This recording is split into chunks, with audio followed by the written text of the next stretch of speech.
তবে কি কৌশলগত হুরমুজ প্রণালীর উপর পুনঃ নিয়ন্ত্রণ প্রতিষ্ঠা করতে চলল ইরান? মধ্যপ্রাচ্যের ভূরাজনীতিতে কি ঘটতে যাচ্ছে এক যুগান্তকারী পরিবর্তন, যেই হুরমুজ প্রণালীতে ইরানের কর্তৃত্ব প্রতিষ্ঠা রোধে কিছুদিন আগেও আগ্রাসন শুরু করেছিল যুক্তরাষ্ট্র।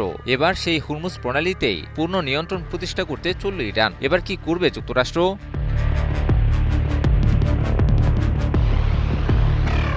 বিশ্বের অন্যতম গুরুত্বপূর্ণ জ্বালানি করিডর হুরমুজ প্রণালীর উপর আরও শক্তিশালী নিয়ন্ত্রণ প্রতিষ্ঠার পথে এগুচ্ছে ইরান। ওমানের সঙ্গে চলমান আলোচনায় উল্লেখযোগ্য অগ্রগতি দাবি করেছে দেশটি। সম্ভাব্য এই চুক্তি বাস্তবায়িত হলে উপসাগরে প্রবেশ ও বের হওয়া জাহাজ চলাচলের উপর ইরানের প্রভাব বহুগুণ বেড়ে যেতে পারে। ফলে শুধু মধ্যপ্রাচ্য নয়, বৈশ্বিক জ্বালানি বাজারেও তৈরি হতে পারে বড় ধরনের প্রভাব।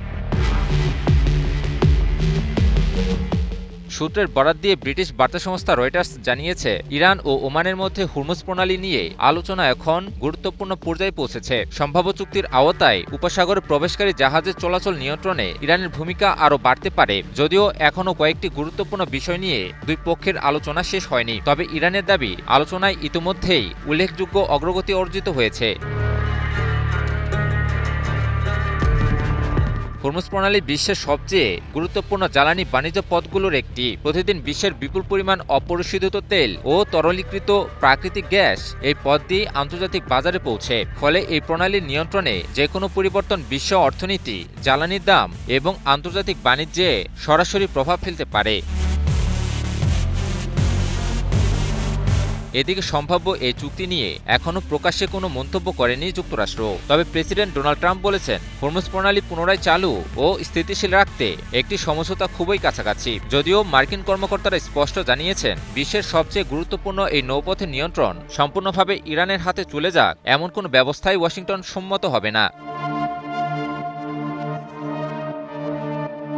অন্যদিকে ইরান উপসাগরীয় দেশগুলোকে কড়া বার্তা দিয়েছে। তেহরানের দাবি, তাদের ভূখণ্ডে নতুন করে কোনো মার্কিন হামলা হলে শুধু হামলার জবাবই নয়, পুরো উপসাগরীয় অঞ্চলের গুরুত্বপূর্ণ জ্বালানি অবকাঠামো এবং কৌশলগত স্থাপনাগুলোকেও লক্ষ্যবস্তু করা হবে।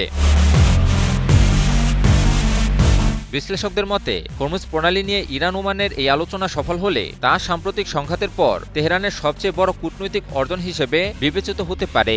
একই সঙ্গে এটি মধ্যপ্রাচ্যের ক্ষমতার ভারসাম্যেও নতুন সমীকরণ তৈরি করতে পারে। তবে চূড়ান্ত সমঝোতা না হওয়া পর্যন্ত পরিস্থিতির দিকে সতর্ক নজর রাখছে বিশ্ব। ইমন আলী, নিউজ 24।